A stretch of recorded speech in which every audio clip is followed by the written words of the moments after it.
Hey everyone, how are you? I hope you all are fine. आज हम discuss करने वाले हैं हमारा नेक्स्ट चैप्टर एसएसटी का, जो कि है औद्योगिकरण का युग। इंडस्ट्रियलाइजेशन की बात किस प्रकार होगी। चैप्टर की जब शुरुआत होती है तो सबसे पहले हमें एक पेंटिंग जो है, एक चित्र देखने को मिलता है, जो कि हमारा ईटी पॉल म्यूज़िक कंपनी जो है उन्होंने 19वीं सेंचुरी में जो है 1900 में एक जो म्यूज़िक की एक बुक है उस पर जो है पब्लिश हुई थी। जब उसके कवर पेज पर जो है इसकी जिल्द जो है वो छपी हुई थी। इसमें क्या बताया गया है, नई सदी के उदय यानी डॉन ऑफ द सेंचुरी का ऐलान जो है इस पिक्चर के माध्यम से किया गया है। इस तस्वीर में हम देख सकते हैं कि तस्वीर के मध्य में जो है एक महिला खड़ी हुई दिखाई देती है, जिसे एक देवी की तरह जो है दर्शाया गया है। इस देवी के हाथ में जो है नई शताब्दी के लिए जो है एक नए युग की शुरुआत जो है एक तरीके से हो रही है। उसके हाथ में जो है एक झंडा दिखाई देता है हमें। इसके साथ ही और क्या है, इसके साथ ही जो इसके पैर हैं वो एक, ये देखिए यहाँ पर जो है दिखाया गया है कि किस प्रकार एक पहिया जो है वो दर्शाया गया है और उसके जो है पंख जो है उस पर लगे हुए हैं। एक तरीके से जो ये पहिया है ये टाइम का प्रतीक है, समय का प्रतीक है कि उसकी उड़ान जो है भविष्य की ओर है, यानी कि फ्यूचर की बात जो है यहाँ पर देखने को मिलती है। रेलवा, इसके पीछे जो है रेलवे, कैमरा, मशीनें, प्रिंटिंग प्रेस जो है और कारखाना यहाँ पर दिखाया गया है इस पिक्चर के माध्यम से। मशीन और तकनीक का महिमामंडन जो है एक अदर तस्वीर जो है हमें उसमें भी देखने को मिलता है। इसमें क्या किया गया है, ये 1901 के अंदर जो है नेक्स्ट पिक्चर जो हमें देखने को मिलती है चैप्टर के अंदर, ये दोनों पिक्चर जो हैं 1901 में देखने को मिलती हैं। इसमें क्या दिखाया गया है कि एक व्यक्ति जो सबसे ऊपर है वो एक तरीके से उसके हाथ में जो है अलादीन का चिराग जिन जो है वो कह सकते हैं कि वो है, और वो किसी प्रकार से जो है अपने सुंदर कल्पनाओं का महल जो है वो शहर जो है वो खड़ा कर रहा है। और उसके साथ ही दूसरी जो तस्वीर है हमारी नीचे वाली, उसमें दिखाया गया है कि किस प्रकार जो है एक व्यक्ति एक ऐसे युग की कल्पना कर रहा है जिसमें व्यक्तियों ने जो है अपने आधुनिक विश्व में जो है चेंजेस लाए हैं, जिसके लिए उन्होंने जो है बदलाव आविष्कारों के माध्यम से जो है मशीनें, कारखाने, रेलवे और जो वाष्पोत जो हैं उनको एक तरीके से इसके अंदर दर्शाया गया है। नेक्स्ट जो है हमारे चैप्टर की शुरुआत हो जाती है इंडस्ट्रियलाइजेशन के युग से पहले जो क्या सिचुएशन है, क्या कंडीशन है, उसके बारे में जान लेते हैं। औद्योगिकरण का अक्सर जो है हम कारखानों के डेवलपमेंट के साथ ही जुड़कर देखते हैं। अगर इंडस्ट्रियल की बात हो रही है तो हम मानते हैं कि भाई सिर्फ कारखाने जो हैं उनकी ही बात होगी, उनसे परे जो है हम सोच ही नहीं पाते हैं। जब हम औद्योगिक उत्पादन की बात करते हैं तो हमारा मेनली मोटिव क्या होता है कि हम फैक्ट्री में जो प्रोडक्शन हो रहा है उसके बारे में बात करनी है। और जब हम औद्योगिक मज़दूरों के बारे में बात करते हैं तो इसका मतलब होता है कि हम कारखानों में जो काम करने वाले मजदूर हैं उनके बारे में बात करेंगे। लेकिन औद्योगिकरण के इतिहास अक्सर जो है प्रारंभिक फैक्ट्रियों की स्थापना से ही स्टार्ट होते हैं। लेकिन सोच जो है वो इससे एक समस्या है। दरअसल इंग्लैंड और यूरोप की जो फैक्ट्रियां हैं उनकी स्थापना से पहले ही इंटरनेशनल जो मार्केट है वहाँ पर बड़े पैमाने पर जो है औद्योगिक उत्पादन जो है, प्रोडक्शन जो है वो स्टार्ट हो चुका था। यह उत्पादन फैक्ट्रियों में नहीं होता था। बहुत सारे इतिहासकार जो है औद्योगिकरण के इस इतिहास को क्या कहते हैं, इस चरण को क्या कहते हैं, आदि औद्योगिकरण या प्रोटो इंडस्ट्रियलाइजेशन के नाम से जानते हैं। यानी कि इंडस्ट्री की जो है वो एक तरीके से यहाँ पर पहले ही जो है स्थापित हो चुके हैं, लेकिन वो जो उत्पादन जो यहाँ पर होने लग रहा है उसको हम किस नाम से जानते हैं, प्रोटो इंडस्ट्रियलाइजेशन के नाम से जानते हैं। यहाँ पर उत्पादन जो है वो फैक्ट्रियों में नहीं हो रहा, बल्कि अलग अलग गांव, शहर, कस्बे जो स्थापित हो रहे थे वहाँ पर जो है प्रोडक्शन हो रहा था। 17वीं और जो 18वीं शताब्दी हमारे यूरोपीय शहरों के सौदागर गांवों की तरफ जो है वो रुख करने लगे थे। किसान कारीगरों को एक तरीके से पैसा देते थे और अंतर्राष्ट्रीय बाजार के लिए जो है वो उनसे उत्पादन करवाते थे। यानी कि जब 17वीं और 18वीं शताब्दी की बात हो रही है तो वहाँ पर जो यूरोपियन जो हमारे शहर हैं, सिटी है हमारी, वहाँ पर जो है एक तरीके से सौदागर जो है वो पैसा देते थे लोगों को, जिससे वो किसान और कारीगर जो हैं वो अंतर्राष्ट्रीय बाजार के लिए उत्पादन करते थे। उस समय विश्व व्यापार के विस्तार और दुनिया की विभिन्न भागों में उपनिवेशों की स्थापना के कारण इनकी मांग जो है वो काफ़ी इंक्रीज हो चुकी थी। इस मांग को पूरा करने के लिए केवल शहरों में उत्पादन को जो है उससे पूरा नहीं किया जा सकता था। इसके लिए जो है अलग अलग ग्रुप्स जो है वो बनाए जाने थे। इसके लिए क्या किया उन्होंने, व्यापारिक गिल्ड्स जो है वो काफ़ी ताकतवर थे। ये क्या थे, उत्पादकों के एक तरीके से ऑर्गेनाइजेशन थे गिल्ड्स, जिससे जुड़कर उत्पादक जो हैं वो कारीगरों को जो है ट्रेनिंग देते थे, उन पर नियंत्रण रखते थे, प्रतिस्पर्धा और मूल्य जो है वो डिसाइड कर लेते थे। इसके साथ ही व्यवसाय में नए लोगों को आने से भी रोकते थे। ये शासकों ने भी विभिन्न गिल्ड्स को खास उत्पादकों के माध्यम से व्यापार पर जो है एक अधिकार किया हुआ था। फलस्वरूप नए व्यापारी शहर में जो है वो नहीं आ सकते थे।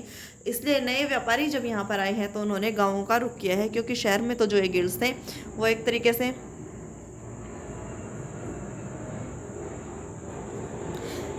यहाँ पर कार्य कर रहे थे। गांव में जो गरीब किसान काश्तकार हैं वो सौदागरों के लिए जो वो यहाँ पर काम करना स्टार्ट कर देते हैं। जैसा कि हमने चैप्टर में देखा है कि यहाँ एक ऐसा समय था जब खुले खेत जो थे ये ख़त्म हो रहे थे और यहाँ पर बाड़ाबंदी की जा रही थी। रोजी रोटी के लिए जो है साझा ज़मीनें जो हैं थी और लकड़ी बेरियाँ जो हैं, सब्जियाँ, भूसा, चारा आदि का बीनकर जो है ये किसान जो है वो अपना आजीविका का सोर्स जो है वो चला रहे थे। वो छोटे मोटे जो है इनके पास छोटे मोटे जो है एक तरीके से खेत थे, लेकिन घर के सारे लोगों का जो पेट है इससे नहीं भर पाता था। इसके लिए उन्होंने क्या किया, जब ये सौदागर यहाँ पर आए हैं तो उन्होंने जो है माल पैदा करने की पेशगी रकम जो है इनको किसानों को दी है। तो किसान जो है वो इस बात के लिए तैयार हो जाते हैं, सौदागरों के लिए काम करने को जो है वो राजी हो जाते हैं और गाँव में जो रहते हुए वो छोटे मोटे जो खेत हैं वहाँ पर जो है काम को संभाल लेते हैं।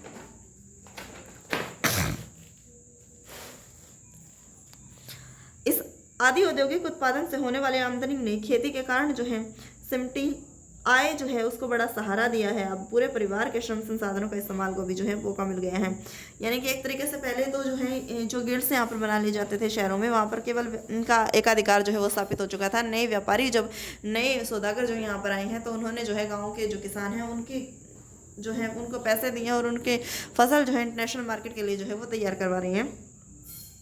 उसके बाद हमारी जो नेक्स्ट हेडिंग है वो है कारखानों का उदय किस प्रकार हुआ है। इंग्लैंड में जो है 1730 के दशक में कारखाने जो है वो खुले, लेकिन उनकी संख्या जो है उनमें काफ़ी तेज़ी से इजाफा जो है वो देखने को मिला 18वीं जो हमारी शताब्दी है उसके बाद ही। कपास जो है वो नए युग का शुरुआत जो है वो एक तरीके से प्रतीक सिंबल मानी गई। 19वीं सदी के आखिर में कपास का उत्पादन जो है उसमें काफ़ी ज़्यादा बढ़ोतरी जो है उसके उत्पादन में दी गई। 1760 में ब्रिटेन जो है अपने कपास की जो उसकी नीड थी उसके लिए जो है 25 लाख जो पौंड कच्चे कपास का जो है इंपोर्ट कर रहा था। 1787 में जो है ये बढ़कर 220 लाख पौंड तक जो है पहुंच जाता है। 18th सेंचुरी के बाद जो है कई सारे आविष्कार जो है वो देखने को मिलते हैं, जिसके कारण जो है प्रोडक्शन काफ़ी ज़्यादा इंक्रीज हो जाता है। कार्डिंग, ऐंठना व कताई, लपेटने के हर चरण की जो है कुशलता जो है उसने इंक्रीज कर दी है। प्रति मजदूर उत्पादन जो है वो इंक्रीज हो गया है। पहले से ज़्यादा मजबूत धागे, रेशों का जो है इस्तेमाल होने लगा है। उनका प्रोडक्शन जो है काफ़ी इंक्रीज हो गया। इसके बाद रिचर्ड आर्कराइट के द्वारा जो है सूती कपड़ा मिल की एक रूपरेखा जो है वो सामने रखी जाती है।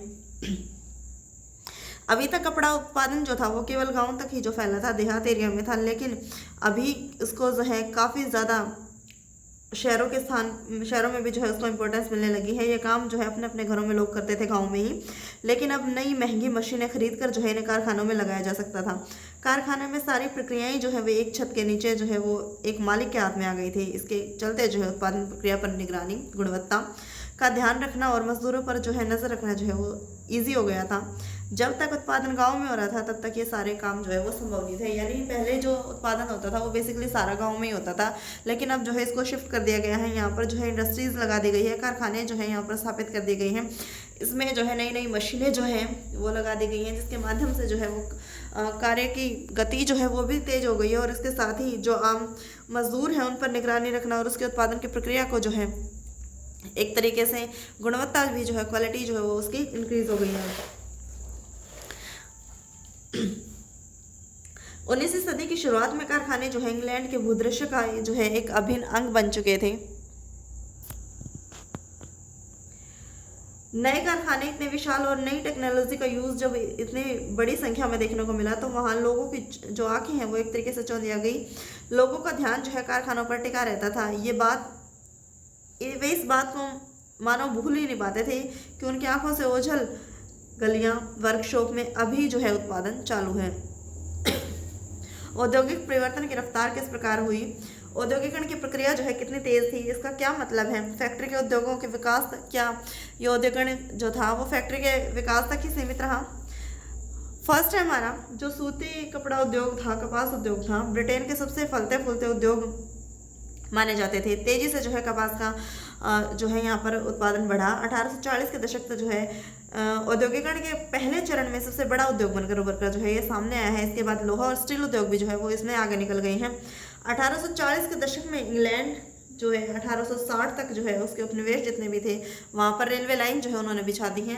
इंडिया में भी जो है 1853 के बाद जो है यहाँ पर रेलवे लाइन का जो है विस्तार किया जाता है। इसके साथ ही 1873 तक जो है ब्रिटेन के पास लोहा और स्टील निर्यात करने के लिए जो है लगभग 7.7 करोड़ पौंड जो है वो यहाँ पर उन्होंने स्थापित कर लिया था। ये राशि जो है इंग्लैंड के कपास निर्यात के मूल्य से दुगनी थी। सेकंड क्या रीजन हमारे पास है, नए उद्योग जो है परंपरागत उद्योगों को इतनी आसानी से हाशिए पर नहीं धकेल सकते थे। पुरानी जो 19वीं सदी में जो तकनीक जो नई टेक्नोलॉजी जो विकसित हुई उसके कारण जो है औद्योगिक क्षेत्र में काम करने वाले मजदूरों की संख्या जो है कुल मजदूरों के 20% से ज़्यादा नहीं थी।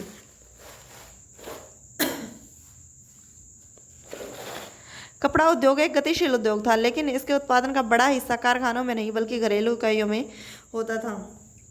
यानी कि एक तरीके से यहाँ पर बात की जा रही है कि किस प्रकार जो है 19वीं शताब्दी में टेक्नोलॉजी का यूज़ जो है वो स्टार्ट हुआ है, लेकिन अभी भी ऐसा नहीं है कि मजदूरों की इंपॉर्टेंस जो है वो ख़त्म हो गई है, क्योंकि यहाँ पर जो कारखाने जो ये यहाँ पर स्थापित हुए हैं बहुत ज़्यादा मात्रा में जो है कपड़े का उद्योग जो उत्पादन हो रहा था वो कहाँ पर हो रहा था, जो घरों में यूनिट लगाई गई थी, जो घरेलू इकाइयाँ थी यहाँ पर जो है इनका उत्पादन हो रहा था।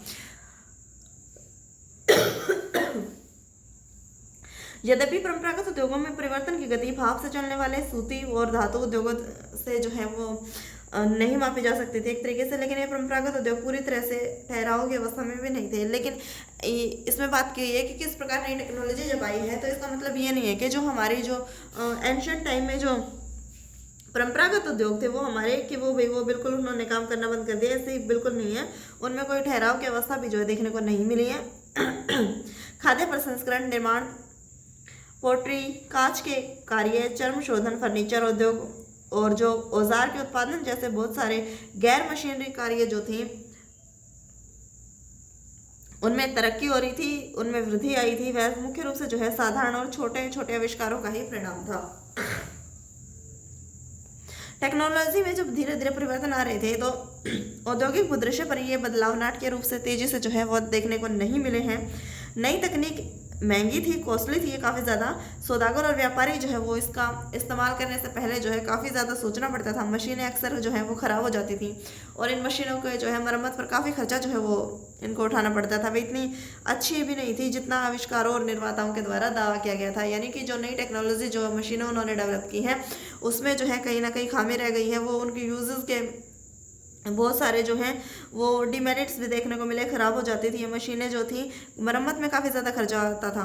और इसके साथ ही जिन आविष्कारों ने जिन इन मशीनों का जो महिमामंडन किया था वे उस तरीके से जो है कार्य नहीं कर पा रही थी। इस बात को समझाने के लिए जो है भाप के इंजन का अगर हम एग्जाम्पल लें तो जेम्स वॉट ने न्यूकमेन द्वारा जो भाप के इंजन में सुधार किए 1871 में जो है इस इंजन का नए तरीके से जो है पेटेंट करा लिया जाता है। इस मॉडल का उत्पादन जो है उनके फ्रेंड है उद्योगपति जिनका नाम था मैथ्यू बाल्टन, उन्होंने किया है, पर सालों तक उन्हें कोई खरीदार ही नहीं मिला। यानी देखिए कितनी बड़ी बात है कि उन्हें कोई भी इतना बड़ा मॉडल जो है उन्होंने तैयार कर दिया है भाप के इंजन का, लेकिन उन्हें कोई भी जो है खरीदार इसका मिलने नहीं मिला है।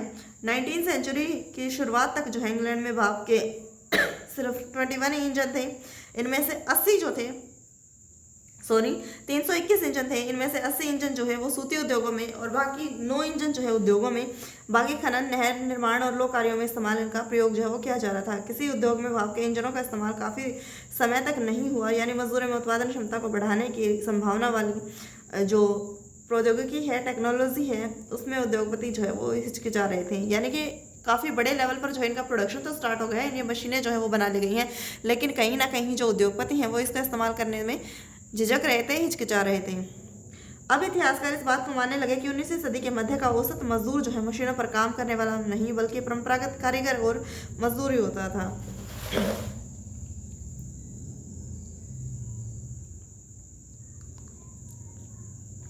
नेक्स्ट हेडिंग है हमारी हाथ का श्रम और वाष्प शक्ति। विक्टोरिया कालीन ब्रिटेन में मानव श्रम की कोई कमी नहीं थी। गरीब किसान और बेकार लोग जो है कामकाज की तलाश में बड़ी संख्या में शहरों को जाते थे। जैसा कि आप सभी को पता है, आप जानेंगे इस चैप्टर में कि जब श्रमिकों की बहुतायत होती है तो वेतन जो है वो अपने आप ही गिर जाते हैं। इसलिए उद्योगपति जो है श्रमिकों की कमी या वेतन कि मद में भारी लागत जैसी कोई परेशानी उन्हें उठानी नहीं पड़ती थी। उन्हें मशीनों में कोई दिलचस्पी वैसे भी नहीं थी, क्योंकि उनके खराब हो जाने का खतरा बना रहता था। मरम्मत में काफ़ी ज़्यादा खर्चा हो जाता था। इस वजह से जो है मजदूरों से वो छुटकारा भी जो है एक तरीके से नहीं पाना चाहते थे, जिन पर ज़्यादा खर्चा भी जो है उनको नहीं देना पड़ता था। यानी कि मजदूर जो है एक तरीके से अवेलेबल है काम करने के लिए, लोग जो है वो तैयार हैं। शहरों में काफ़ी ज़्यादा जो है एक तरीके से माइग्रेशन उनका देखने को मिल रहा है ब्रिटेन में, और इसके साथ ही जो है काफ़ी ईजिली जो है वो उद्योगपतियों को मजदूर जो है वो प्राप्त हो रहे हैं। इसके लिए उन्हें कोई इंपॉर्टेंट रोल प्ले करने वाला नहीं है इसमें, कि भाई उन्हें ऐसा कोई नहीं लग रहा कि भाई उन्हें मशीनों की तरफ जो है वो शिफ्ट कर जाना चाहिए, क्योंकि उन्हें लग रहा है कि भाई मजदूर जो हैं वो इजीली कंपेरेटिवली जो है वो एक तरीके से माना जाए तो वो सस्ते पड़ रहे हैं मशीनों की तुलना में। बहुत सारे उद्योगों में श्रमिकों की मांग जो है मौसमी आधार पर घटती बढ़ती रहती थी।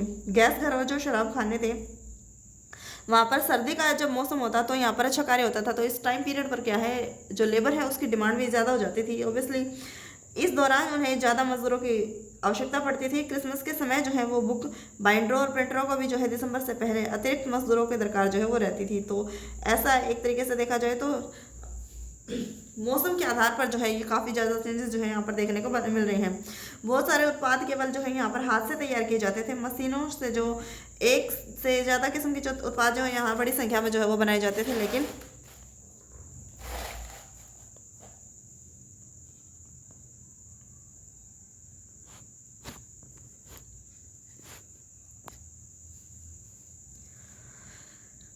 बाजार में अक्सर बारीक डिजाइन और खास आकार वाली चीजों की जो है काफी ज्यादा मांग यहाँ पर देखने को मिलती है। ब्रिटेन में 19वीं सेंचुरी के अंदर जो है 500 तरह के हथौड़े और 45 तरह की कुल्हाड़ियां जो है वो बनाई जा रही थी। इन्हें बनाने के लिए जो है किसी टेक्नोलॉजी का नहीं बल्कि हाथ इंसानी निपुणता की जो है यहाँ पर आवश्यकता होती थी। विक्टोरिया कालीन ब्रिटेन में उच्च वर्ग के लोग जो है कुलीन पूंजीपति वर्ग के लोग जो है इन चीज़ों को तरजीह देते थे। हाथ से बनी चीज़ों को जो है वो परिष्कार और सूर्य का जो है एक तरीके से प्रतीक मानते थे, क्योंकि इनकी फिनिशिंग जो है वो काफ़ी अच्छी मानी जाती थी। उन्हें जो है एक एक करके बनाया जाता था, डिज़ाइन भी काफ़ी अच्छा होता था इनका, और इनके लिए जो है उपनिवेशों के बाद में जो है मशीनों से निर्यात कर दिया जाता था। जिन देशों में मजदूरी की जो है कमी पाई जाती है वहाँ उद्योगपति मशीनों का इस्तेमाल ज़्यादा पसंद करते हैं, ताकि कम से कम मजदूरों का प्रयोग करके जो वो अपना कार्य जो है यहाँ पर चला सकें। लेकिन अमेरिका के साथ जो है ऐसा ये कंडीशन थी, लेकिन ब्रिटेन में ऐसी कोई कंडीशन हमें देखने को नहीं मिलती है। मजदूरों की ज़िंदगी कैसी है, लाइफस्टाइल ऑफ लेबर्स जो है वो क्या है। बाजार में श्रम की जो है बहुतायत थी, जिसके कारण जो है इनकी लाइफ जो है उसको काफ़ी ज़्यादा सफ़र करना पड़ता था। जैसे ही नौकरियों की खबर गाँव में पहुँची तो लोग जो थे वो हुजूम के साथ जो है शहरों की ओर निकल पड़ते।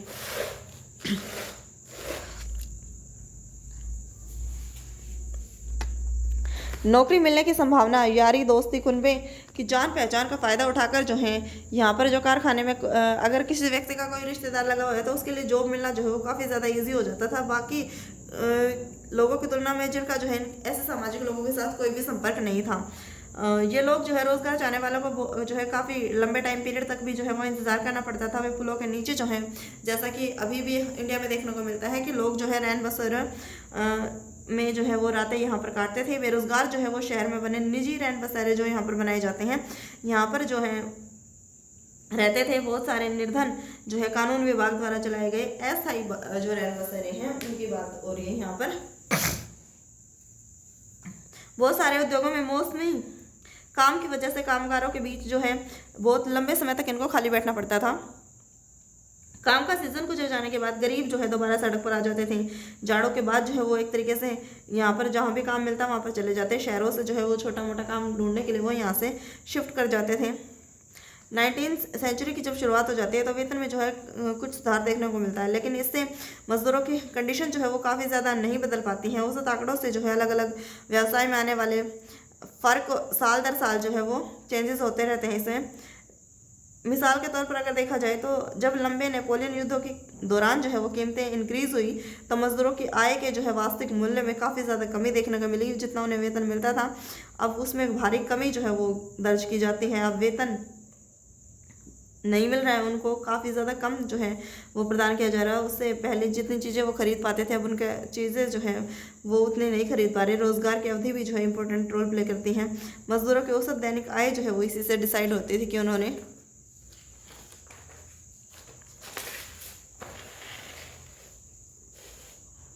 कितने दिन काम किया है 19वीं सदी के मध्य में सबसे अच्छे हालात जो हैं वो लगभग 10% शहरी आबादी के जो है वो निहायती गरीब मानी जाती थी। 1830 के दशक में जब आर्थिक महामंदी जो है वो अपने चरम सीमा पर थी, तो ऐसे दौर में बेरोजगारों की संख्या जो है वो 35% से बढ़कर कहाँ 75% तक पहुँच जाती है। कितनी ज़्यादा जो है ये इंक्रीज हो जाती है। बेरोजगारी की आशंका के कारण जो है मजदूर बेरोजगारी की आशंका के कारण मजदूर जो है नई टेक्नोलॉजी का प्रयोग करने से जो है एक तरीके से चिढ़ने लगे। जब उन उद्योग में स्पिनिंग जेनी का इस मशीन का जो इस्तेमाल जो है स्टार्ट हुआ है, तो हाथ से ऊन काटने वाली औरतें जो है इस मशीनों पर हमला करने लगी। जेनी के इस्तेमाल से जो है इन लोगों के बीच जो है काफ़ी लंबे समय तक टकराव जो है वो बना रहा। 1840 के दशक के बाद शहरों के निर्माण के लिए गतिविधियां जो है वो तेजी से बढ़ी। लोगों के लिए रोजगार के अवसर जो है वो पैदा हुए। सड़कों को जो है एक तरीके से चौड़ा किया गया, रेलवे स्टेशन जो है बनाए गए, रेलवे लाइन का विस्तार किया गया, सुरंगें बनाई गई, अलग अलग नदियों के तटबंध बनाए गए। परिवहन उद्योग में काम करने वाले संख्या जो है वो 1840 के दशक में दोगुना और 30 वर्षों में एक बार फिर से जो है वो दोगुना हो जाती है। नेक्स्ट हेडिंग है हमारी उपनिवेशों में औद्योगिकरण। आइए अब हम भारत पर नजर डालें कि उपनिवेश का औद्योगिकरण किस प्रकार होता है। अभी तक हमने वर्ल्ड लेवल पर देखा था कि किस प्रकार जो है इंडस्ट्रियलाइजेशन की प्रोसेस हो रही है। उसी प्रकार अब इंडिया में जो है, क्योंकि इंडिया ब्रिटेन का गुलाम था और ब्रिटेन जो है किस प्रकार इंडस्ट्रियलाइजेशन का यूज जो है वो इंडिया में कर रहा है, किस प्रकार, चलिए देख लेते हैं। यहाँ भी कारखाना उद्योग के साथ साथ गैर मशीनी क्षेत्र पर जो है ध्यान देंगे। इसका अध्ययन मुख्य रूप से कपड़ा उद्योग तक ही जो है वो एक तरह से सीमित माना जाएगा। भारतीय कपड़े का युग। मशीनी उद्योग के युग से पहले अब अंतर्राष्ट्रीय कपड़ा बाजार में भारत के रेशमी और सूती उत्पादों का ही दबदबा यहाँ पर रहता था। यानी कि इंडिया ने जो है काफ़ी ज़्यादा इंपॉर्टेंट रोल प्ले किया है। वर्ल्ड लेवल पर जो है यहाँ का जो कपड़ा जो माना जाता था वो काफ़ी ज़्यादा अच्छा माना जाता था। रेशमी और सूती उत्पाद जो है यहाँ पर विदेशी वस्त्रों की तुलना में काफ़ी ज़्यादा जो है वो अच्छे माने जाते थे। बहुत सारे देशों में मोटा कपास पैदा होता था, लेकिन भारत में जो कपास कैसा था, हमने पीछे भी डिस्कस किया था चैप्टर में कि कपास जो है यहाँ पर महीन पैदा होता था। आर्मेनियन फारसी सौदागर जो है पंजाब से अफगानिस्तान, पूर्वी फारस, मध्य एशिया के रास्ते यहाँ से चीज़ें लेकर जो है विश्व में अलग अलग अपनी कंट्रीज़ को जो है वो जाते थे। यहाँ के बने महीन कपड़े के थान जो है ऊँटों की पीठ पर लाद कर पश्चिमोत्तर सीमा की पहाड़ी दर्रों और रेगिस्तान पर जो है अलग अलग बेसिकली यहाँ पर बात कर रहे हैं कि इंडिया से भी जितना भी जो कपास है, जो भी प्रोडक्शन यहाँ पे हो रहा है, वो विश्व पे अलग अलग लेवल पर जो है वो अलग अलग तरीके से पहुँच रहा था।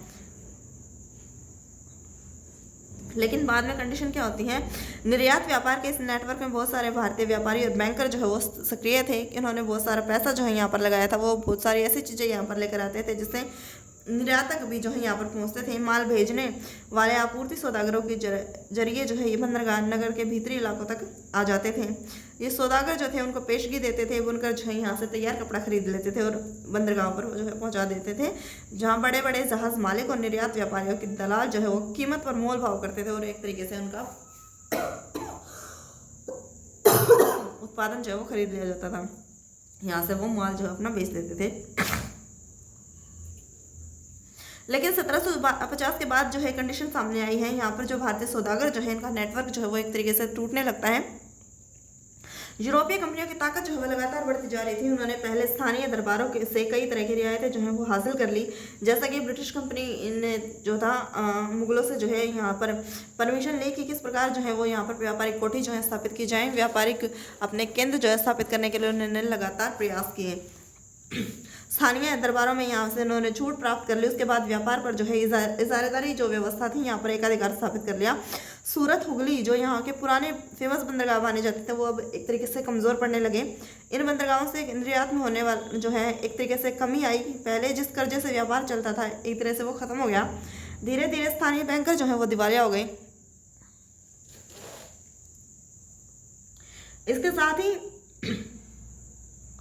17वीं जो शताब्दी है यहाँ पर आखिरी सालों में सूरत बंदरगाह से होने वाला व्यापार जो है 1.6 करोड़ था, जो कि 1740 के दशक में गिरकर केवल 30 लाख रुपए रह जाता है। काफ़ी ज़्यादा लॉस जो है वो इंडिया को फेस करना पड़ता है।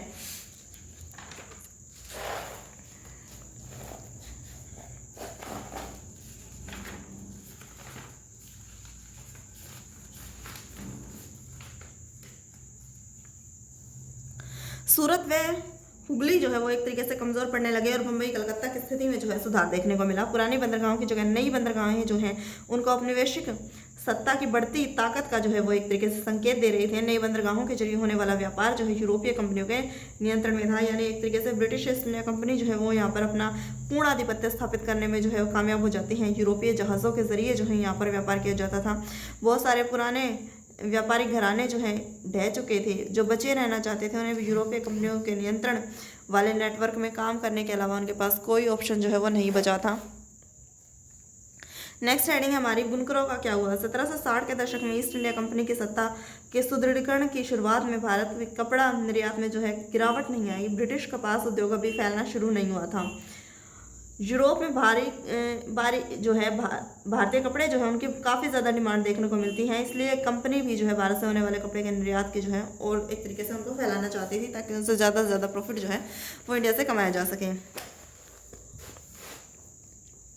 1760 से 1770 के दशक में बंगाल और जो कर्नाटक हैं यहाँ पर जो पॉलिटिकल चेंजेस आते हैं सत्ता में, उसके बाद जो है ईस्ट इंडिया कंपनी को निर्यात के लिए लगातार सप्लाई जो है आसानी से नहीं मिल पाती थी। बने हुए कपड़े को हासिल करने के लिए फ्रांसीसी जो है ब्रिटिश ईस्ट इंडिया कंपनी को जो है फ्रांसीसी, डच और पुर्तगाली लोगों के साथ जो है एक तरीके से इनकी व्यापारिक होड़ जो है वो लगी रहती थी। इस प्रकार बुनकर आपूर्ति सौदागर जो है वो काफ़ी ज़्यादा मोल भाव करते थे, क्योंकि उनके पास केवल एक खरीदार नहीं है बल्कि यहाँ पर ब्रिटेन के साथ साथ फ्रांसीसी, डच और पुर्तगाली भी जो है वो उनके साथ व्यापार कर रहे हैं। तो वो काफ़ी ज़्यादा ऊँची मात्रा में जो है बोली लगाते थे और जिससे खरीदार को वो है जो ज़्यादा ऊँची उन्हें पैसे की एक तरीके से डिमांड रखता उसको जो है वो ये बेच देते थे।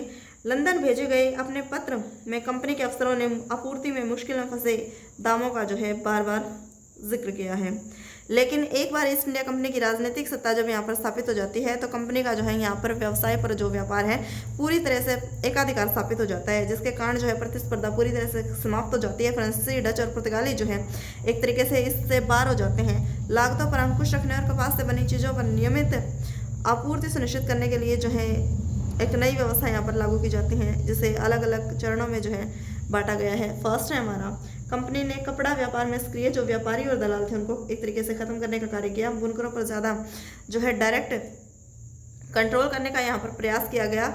निगरानी रखने के लिए, उनका माल इकट्ठा करने और उनको जो है कपड़े की गुणवत्ता जांचने के लिए जो है उन्होंने एक वेतनभोगी कर्मचारी जो है यहाँ पर तैनात कर दी हैं, जिन्हें हम गुमशुदा के नाम से जानते हैं, जिन्हें गुमाश्ता कहा जाता था। नेक्स्ट है हमारा, एक तरीके से बुनकरों पर जो है बंदिशें लगाई जा रही हैं, उनके माल की जो है जांच की जा रही है, निगरानी की जा रही है और उनके लिए एक व्यक्ति जो है उन्होंने तैनात कर दिया जिसे गुमाश्ता कहा जा रहा है। दूसरी कंडीशन क्या है, कंपनी को माल बेचने वाले बुनकरों को जो है अन्य के साथ जो है कि जो ये बुनकर हैं वो केवल ब्रिटिश ईस्ट इंडिया कंपनी है, केवल इन्हीं के साथ व्यापार कर सकते हैं। अदर के साथ जो है इन्हें व्यापार करने की जो है मनाही कर दी गई है, पाबंदी इन पर लगा दी जाती है। इनके लिए जो है पेशगी रकम जो है दी जाती है। एक बार ऑर्डर मिलने पर जो है बुनकरों को कच्चा माल खरीदने के लिए जो है कर्जा दे दिया जाता था। जो कर्जा लेते थे उन्हें अपना बनाया हुआ कपड़ा जो है वो इन्हीं को देना पड़ता था। ये भी जो व्यक्ति गुमाश्ता जो है इन्होंने नियुक्त किए थे, इन्हीं को जो है यहाँ पर कपड़ा देना पड़ता था।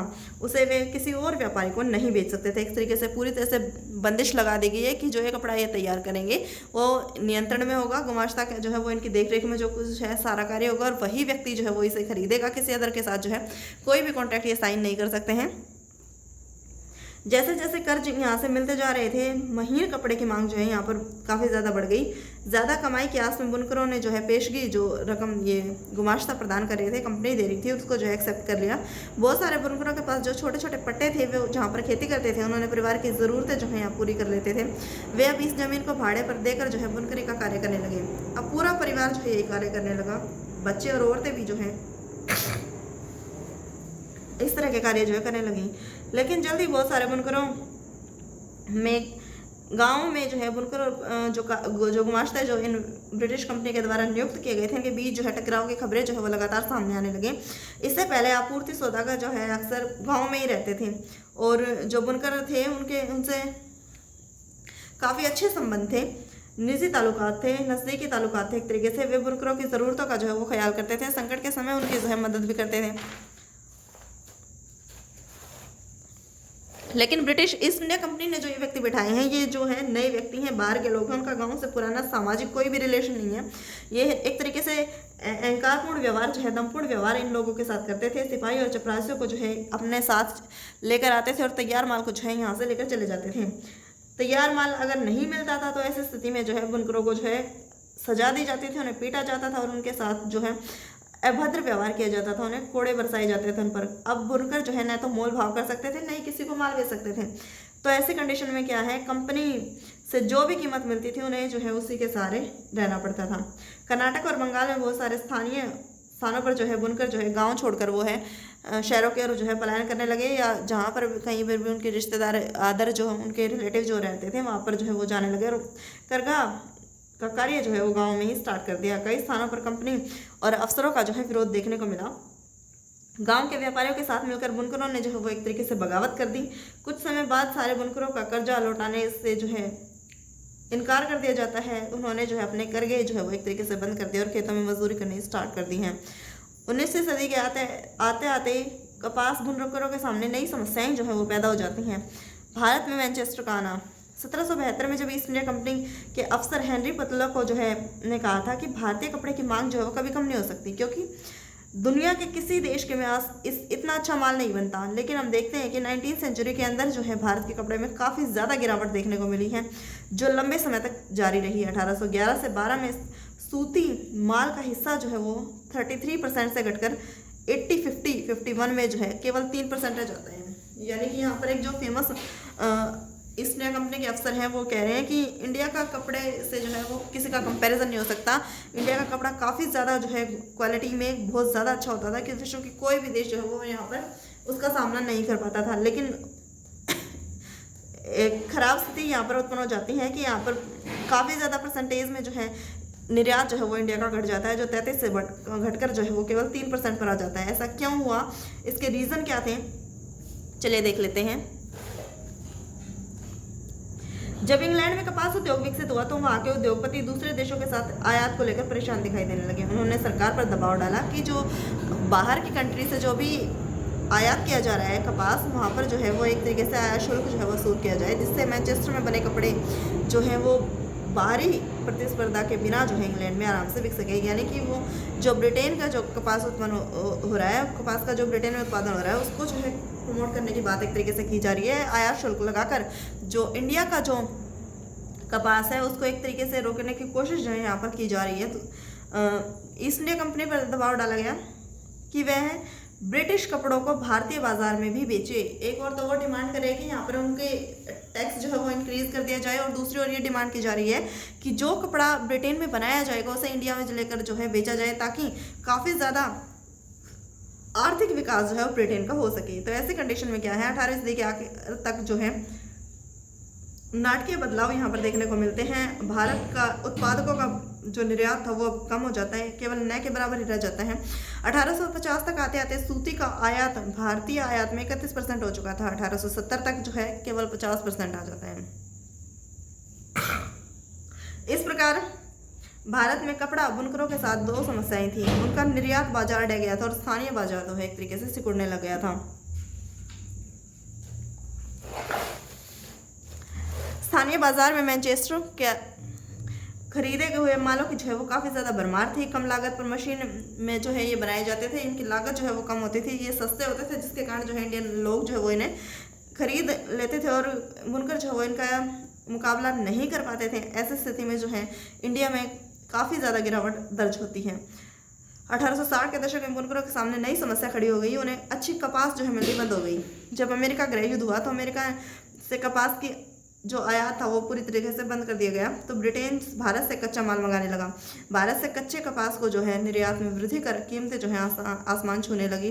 भारतीय बुनकरों को कच्चे माल के लाले पड़ गए, उन्हें मनमानी कीमत पर कच्ची कपास खरीदनी पड़ती थी। ऐसी सूरत में बुनकरी के सहारे पेट पालना संभव नहीं था। यानी एक तरीके से बहुत बुरी कंडीशन यहाँ पर आ गई है बुनकरों की। 19वीं सदी में आखिर में बुनकरों और कारीगरों के सामने एक और समस्या आ गई। अब वह भारतीय कारखानों में उत्पादन होने लगा।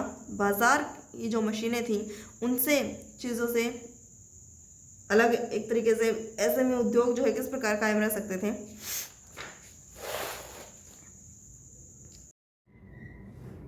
फैक्ट्रियों का आना। मुंबई में पहली कपड़ा मिल जो है 1854 में स्टार्ट हो जाती है। 2 साल के बाद जो है उसमें प्रोडक्शन जब होने लगता है तो 1862 तक वहाँ से 4 मिलें जो है वो काम कर रही होती थी।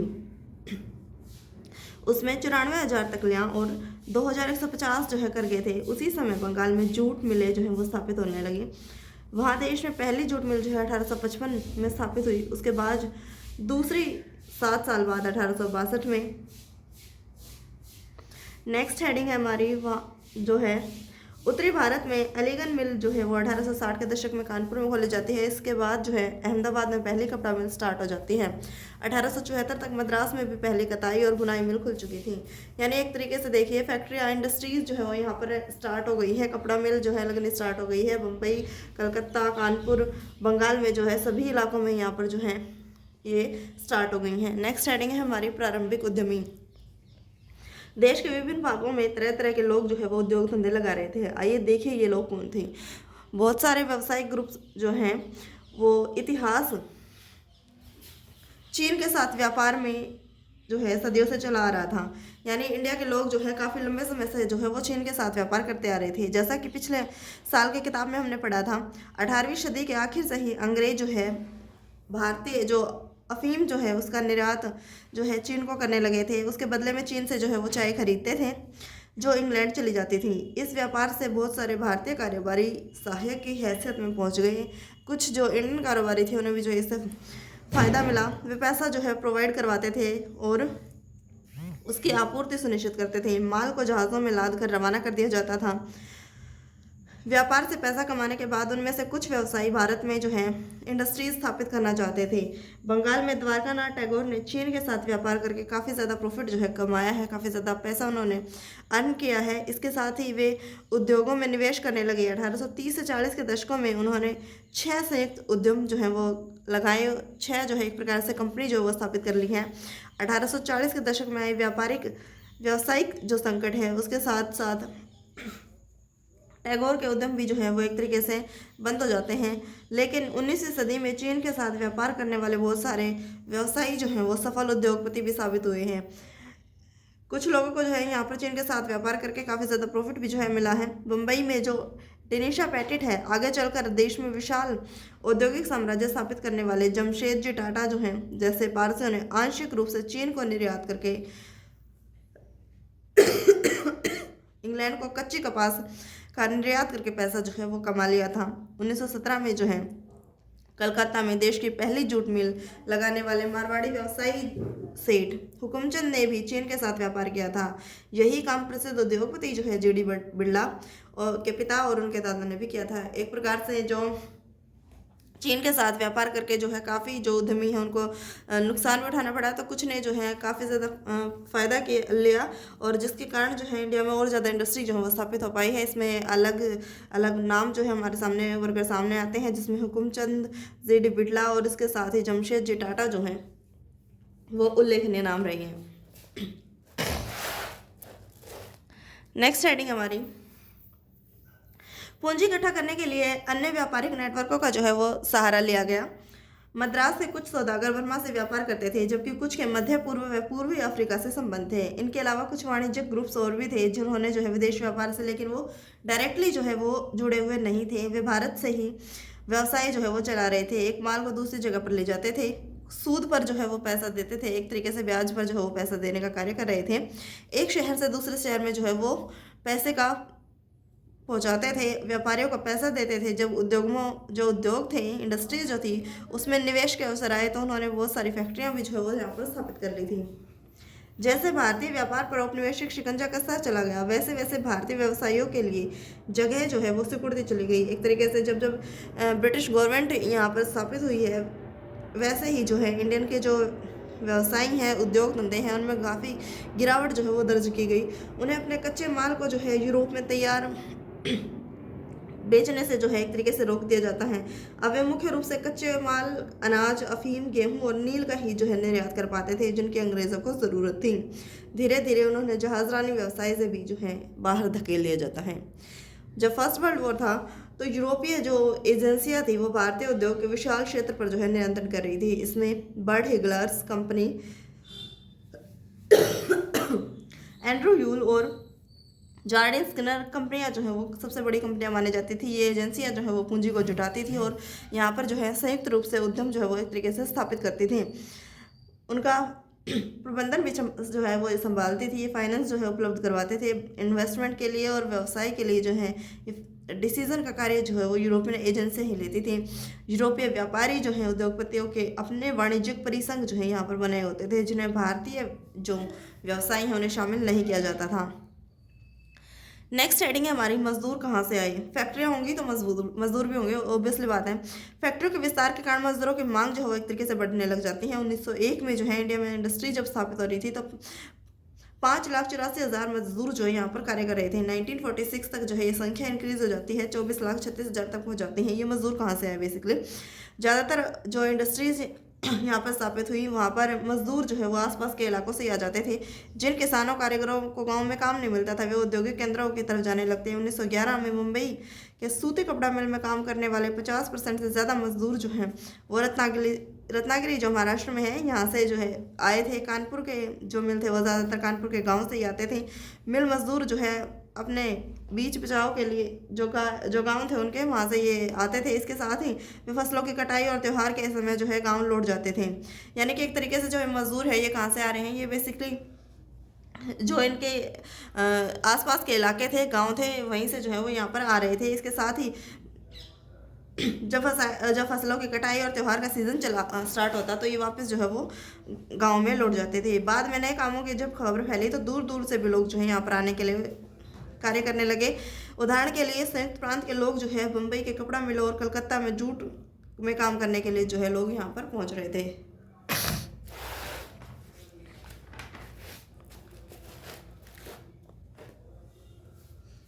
नौकरी पाना हमेशा मुश्किल था। हालांकि मिलों की संख्या जो है वो बढ़ती जा रही थी और मजदूरों की डिमांड भी बढ़ रही थी, लेकिन रोजगार के चाहने वाले की संख्या जो है वो रोजगार के मुकाबले हमेशा ज़्यादा होती थी। मिलों में प्रवेश भी जो है वो एक तरीके से निषेध था, एंट्री जो है वो एक तरीके से बैन थी। क्यों? उद्योगपति नए मजदूरों को भर्ती करने के लिए जो है एक तरीके से जोर रखते थे।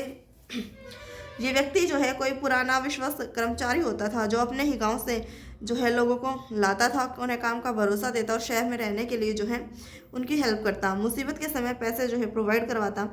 इस प्रकार जो ओवर जो है ताकतवर और मजबूत व्यक्ति जो है वो बनकर उभर कर सामने आया है। बाद में ये व्यक्ति जो है मदद के बदले पैसे और तोहफों की जो है डिमांड करने लगे। मजदूरों को लाइफ जो है एक तरीके से पूरी तरीके से ही कंट्रोल करने लगे। समय के साथ फैक्ट्री में मजदूरों की संख्या जो वो इंक्रीज हो जाती है, लेकिन जैसा कि आप देखेंगे कि कुल औद्योगिक श्रम शक्ति में उनका अनुपात जो है वो काफ़ी छोटा था।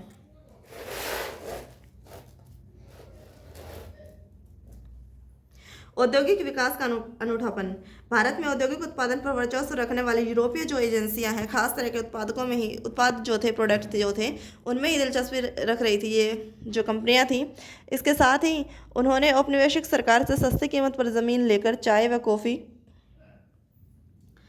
के बागान जो है वो यहाँ पर स्टार्ट कर दिए हैं। खनन, नील व जूट व्यवसाय के लिए जो है यहाँ पर पैसे में इन्वेस्ट किया है। इसके साथ ही ज़्यादातर जो प्रोडक्ट थे वे ऐसे उत्पाद थे जिनकी भारत में बिक्री के लिए नहीं बल्कि मुख्य रूप से निर्यात के लिए आवश्यकता होती थी।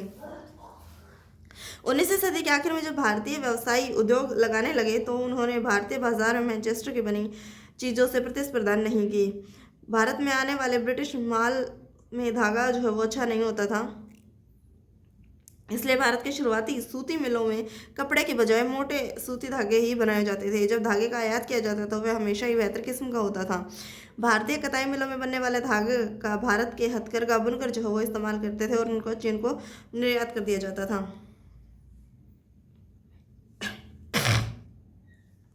जब इंडिया में इंडस्ट्रीज लगाई गई तो उन्होंने जो है जो विश्व बाज़ार है एक तरीके से ब्रिटेन का जो बाज़ार है मैनचेस्टर, तो वो एक तरीके से वहाँ से जो है कोई प्रतिस्पर्धा जो है वो नहीं कर रही है।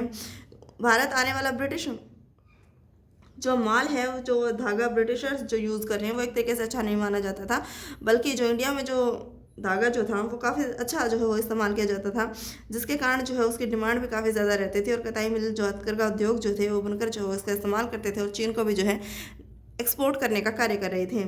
20वीं सदी के पहले दशक तक भारत में औद्योगिकरण का ढर्रा जो है कई चेंजेस जो है इसमें आए। 20वीं सेंचुरी के अंदर स्वदेशी आंदोलन को जब गति मिलने लगी तो राष्ट्रवादी के लोगों ने जो है विदेशी कपड़ों के बहिष्कार की मांग की। औद्योगिक समूह और जो हित समूह थे हमारे, उनकी रक्षा के लिए जो है अलग अलग ऑर्गेनाइजेशन जो है वो स्थापित किए गए। उन्होंने जो है इम्पोर्ट शुल्क जो है वो बढ़ाने और रियायती अन्य रियायतें देने के लिए जो है सरकार पर दबाव डाला। 1906 के बाद चीन भेजे जाने वाले भारतीय धागे के निर्यात में भी जो है कमी आने लगी। चीनी बाजारों में चीन और जापान के उत्पाद जो है वो एक तरीके से छा गए। फलस्वरूप भारत के उद्योगपति जो है वो धागे की बजाय कपड़ा बनाने लगे।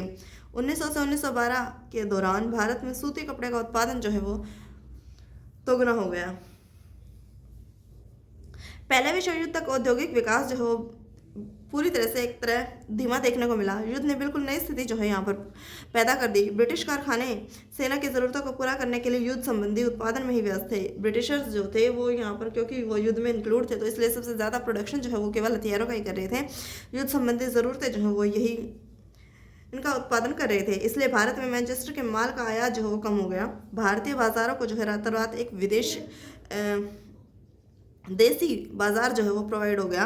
युद्ध लंबा खिंचा तो भारतीय कारखानों में भी फौज के लिए जूट की बोरियां, फौजियों के लिए वर्दी के कपड़े, टेंट, चमड़े और घोड़े के खच्चर के जिन और बहुत सारे अदर सामान जो है यहाँ पर बनाए जाने लगे और नए कारखाने भी यहाँ पर जो है स्टार्ट कर दिए गए। पुराने कारखाने कई पालियों में चलने लगे। बहुत सारे नए मजदूरों को काम पर रखा गया। हर एक को पहले से भी ज़्यादा जो है काम करना पड़ता था। युद्ध के दौरान औद्योगिक उत्पादन जो है वो तेजी से बढ़ा है। युद्ध के बाद जो है भारतीय बाजार में मैनचेस्टर को पहले वाली हैसियत जो है वो कभी हासिल नहीं हो पाई। आधुनिकीकरण न कर पाने के कारण जो है अमेरिका, जर्मनी, जापान के मुकाबले जो है वो एक तरीके से कमज़ोर पड़ने के कारण ब्रिटेन की अर्थव्यवस्था जो है वो पूरी तरह से चरमरा जाती है।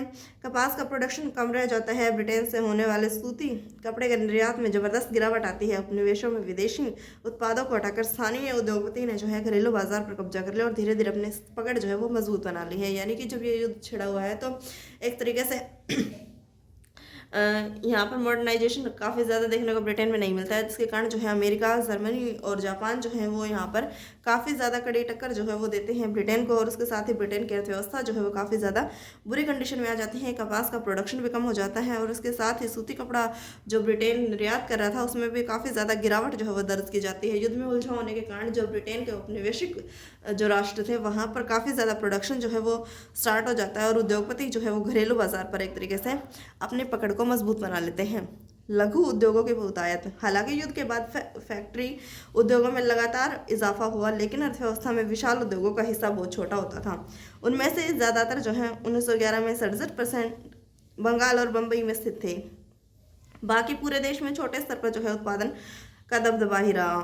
पंजीकृत जो रजिस्ट्रेड जो फैक्ट्रियाँ थी वो हमारी कुल औद्योगिक श्रम शक्ति का बहुत ही छोटा हिस्सा ही जो है वहाँ पर कार्य कर रहा था। यह संख्या 1911 में 5%, 31 में 10%, बाकी मजदूर गली मोहल्ले में स्थित छोटी मोटी वर्कशॉप जो थी घरेलू इकाइयों में कार्य कर रहे थे। यानी कि यहाँ पर लघु इंडस्ट्रीज जो है वो भी स्थापित हो रही हैं और इसके लिए क्या है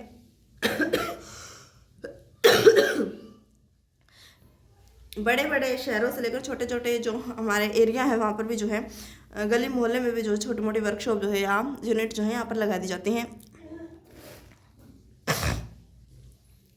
कुछ मामले में तो 20वीं सदी के दौरान हाथ से करने वाले जो प्रोडक्शन जो हो रहा है उसमें भी काफ़ी ज़्यादा इंक्रीजमेंट देखने को मिलता है। ये बात हथकरघा के क्षेत्र में भी एक तरीके से सही पाई जाती है, जिसमें हमने पीछे डिस्कस किया था कि सस्ते मशीन निर्मित धागे से 19वीं सदी में कताई उद्योग को एक तरीके से ख़त्म कर दिया गया। लेकिन तमाम समस्याओं के बावजूद बुनकर अपना कपड़ा व्यवसाय जो है वो किसी न किसी तरीके से चलाते रहे। जो भी कंडीशन आई उसमें जो है प्रोडक्शन के लिए जो है लघु उद्योगों ने जो है जी तोड़ एक तरीके से मेहनत की।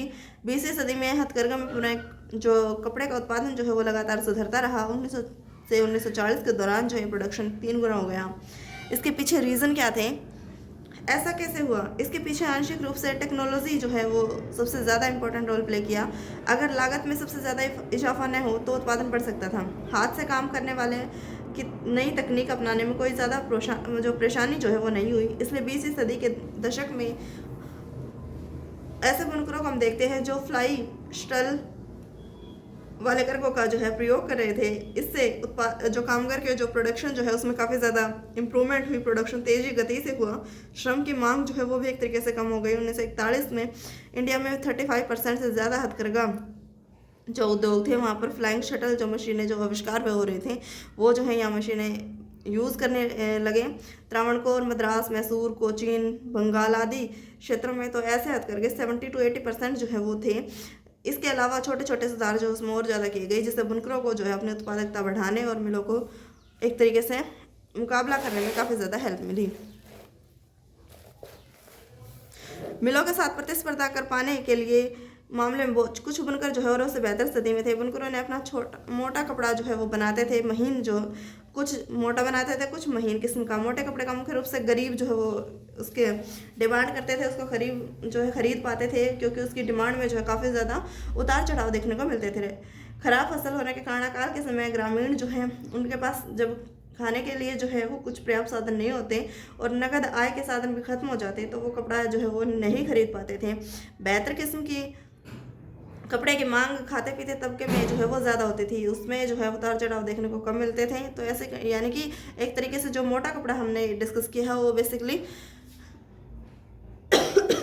गरीब लोग जो है वो यही खरीद पा रहे थे। ऐसा नहीं है कि 20वीं सदी में उत्पादन बढ़ते जा रहे बुनकरों व अन्य दस्तकारों को जो है फ़ायदा हो रहा था। उनकी ज़िंदगी जो है काफ़ी ज़्यादा कठोर थी, उन्हें दिन रात कार्य करना पड़ता था। उनके फैमिली, बच्चे, बूढ़े जो है प्रोडक्शन में लगे रहते थे। किसी न किसी परिवार, ये सभी जो व्यक्ति जो है वो साथ मिलकर कार्य करते थे। लेकिन ये फैक्ट्रियों के युग में अतीत भर में अवशेष नहीं थे। उनका जीवन और श्रम औद्योगिकरण की प्रक्रिया से अलग था। नेक्स्ट हेडिंग है हमारी वस्तुओं के लिए बाजार। हम देख चुके हैं कि किस तरह ब्रिटिश जो गवर्नमेंट थी, ब्रिटिश निर्माता थे, उन्होंने जो है भारतीय बाजार पर कब्जा करने के लिए जो है लगातार प्रयास किए और किस तरह उन्होंने भारतीय बुनकर, दस्तकारों, व्यापारी और उद्योगपतियों ने औपनिवेशिक नियंत्रण करने के लिए जो है उसका विरोध भी किया। आयात शुल्क जो है सुरक्षा के लिए उन्होंने मांग उठाई और अपने लिए अलग जगह जो एक तरीके से बनाई और अपने माल को बाजार में फैलाने का प्रयास किया। जब नई चीज़ें बनती हैं तो लोग उन्हें खरीदने के लिए जो है वो प्रेरित भी करना पड़ता है। लोगों को लगना चाहिए कि उन्हें उस उत्पाद की आवश्यकता है। इसके लिए उन्हें क्या क्या किया, नए उपभोक्ता पैदा करने के लिए जो है विज्ञापनों का सहारा लिया गया। जैसा कि हम जानते हैं कि विज्ञापन संबंधी उत्पाद जो हैं वो बहुत ज़्यादा एक तरीके से ज़रूरी माने जाते हैं। वे लोगों को जो है सोच बदल देते हैं, नई ज़रूरतें पैदा करते हैं। आज हम एक ऐसी दुनिया में हैं जहां चारों तरफ विज्ञापन जो है वो छाए हुए हैं, चाहे अखबार, पत्रिका, होर्डिंग्स, दीवार, टेलीविज़न के पर्दे, या सब जगह जो है विज्ञापन हमें देखने को मिलते हैं किसी न किसी चीज़ के। लेकिन हम इसकी हिस्ट्री को अगर देखें तो पीछे मुड़कर देखें तो पता चलता है कि औद्योगिकरण की शुरुआत से ही जो है विज्ञापनों ने विभिन्न उत्पादों को बाजार में फैलाने के लिए नई उपभोक्ता संस्कृति रचने में एक अहम भूमिका जो है वो निभाई है। जब मैनचेस्टर के उद्योगपतियों ने भारत में कपड़ा बेचना स्टार्ट किया तो वे कपड़े के बंडलों पर जो है वो लेबल लगाते थे। लेबल का फ़ायदा होता था कि खरीदारों को कंपनी का नाम और जो प्रोडक्शन जो है उसके बारे में जानकारी प्राप्त हो जाती थी। लेबलों की चीज़ों में ही गुणवत्ता का प्रतीक भी मानी जाती थी कि जब किसी लेबल पर मोटे अक्षरों में मेड इन मैनचेस्टर लिखा दिखाई देता तो खरीदारों को जो है कपड़ा खरीदने में किसी तरह का डर नहीं होता था। एक तरीके से उन्होंने जो है विश्वास जनता के बीच जो है वो पैदा कर लिया था। लेबलों पर सिर्फ शब्द और अक्षर ही नहीं होते थे, उन पर तस्वीरें भी जो है बनाई जाती थी जो बहुत ज़्यादा आकर्षक होती थी, देखने में सुंदर लगती थी। अगर हम पुराने लेबलों को देखें तो उसके निर्माताओं की सोच, उनके हिसाब किताब और लोगों को आकर्षित करने के तरीके जो है वो देखे जा सकते हैं। इन लेबलों पर भारतीय देवी देवताओं की तस्वीर भी प्राय देखने को मिलती है। देवी देवताओं की तस्वीर के बहाने निर्माता जो है ये दिखाने की कोशिश करते हैं कि ईश्वर भी चाहता है कि लोग उस चीज़ को खरीदें। कृष्ण या सरस्वती जी की तस्वीरों का सहारा लेने का फ़ायदा ये होता था कि विदेशों में बनी ये चीज़ भी भारतीयों को जो है वो जानी पहचानी सी लगने लगती थी। एक तरीके से मार्केटिंग के लिए जो है वो इंडिया के जो हमारे देवी देवता हैं उनको भी जो है प्रयोग कर रहे थे ताकि वो अपने प्रोडक्शन को जो है वो लोगों के बीच जो है काफ़ी ज़्यादा इंक्रीज कर पाएँ। 19वीं सदी के आखिर में निर्माता अपने उत्पादों को बेचने के लिए कैलेंडरों पर जो है छपवाने लगते थे। अखबार पत्रिकाओं को तो पढ़े लिखे लोग ही समझ सकते थे, लेकिन कैलेंडर आम जनता जो है वो समझ पाती थी जो पढ़ नहीं पाते थे। चाय की दुकानें, दफ्तरें, जो मध्यम वर्गीय घरें हैं वहाँ पर कैलेंडर तो अवश्य ही होते थे। जो इन कैलेंडरों को लगाते थे विज्ञापन भी हर रोज़ देखते और पूरा साल जो है देखते रहते थे और कहीं ना कहीं उनके प्रोडक्ट का प्रचार भी जो वो देखने को मिलता था। इन प्रोडक्ट को बेचने के लिए देवताओं की तस्वीरों का सहारा भी जो है ये लोग लेते थे। देवताओं की तस्वीरों की तरह महत्वपूर्ण व्यक्ति, सम्राट, नवाबों की तस्वीरें भी जो है विज्ञापन और कैलेंडरों में खूब जो है देखने को मिलती थी। इनका इस्तेमाल बड़े पैमाने पर किया जाता था। इसका संदेश यह होता था कि अगर आप किसी शाही व्यक्ति का सम्मान करते हैं तो इस उत्पाद का भी सम्मान कीजिए। अगर इस प्रोडक्ट को राजा इस्तेमाल करता है तो शाही निर्देश से ही जो है उसे बनाया गया है, उसकी क्वालिटी पर जो है सवाल खड़ा नहीं किया जा सकता। जब भारतीय निर्माताओं ने विज्ञापन बनाए तो राष्ट्रवादी संदेश साफ दिखाई दिया। इनका आशय था कि अगर आप राष्ट्र की परवाह करते हैं तो पहले उन चीज़ों को खरीदिए जिन्हें भारतीयों ने बनाया है। ये विज्ञापन स्वदेशी और राष्ट्रवादी संदेश के वाहक बन गई। निष्कर्ष क्या निकाला जा सकता है? जाहिर है उद्योगों में बड़े बड़े टेक्नोलॉजिकल जो चेंजेस हैं वो आए हैं, फैक्ट्रियों का भी उदय हुआ है, नई औद्योगिक श्रम शक्ति अस्तित्व में आई है। लेकिन हमने देखा इस युग में जो है हाथ से बनने वाली चीज़ें और छोटे पैमाने का भी जो है उत्पादन में महत्वपूर्ण हिस्सा रहा है।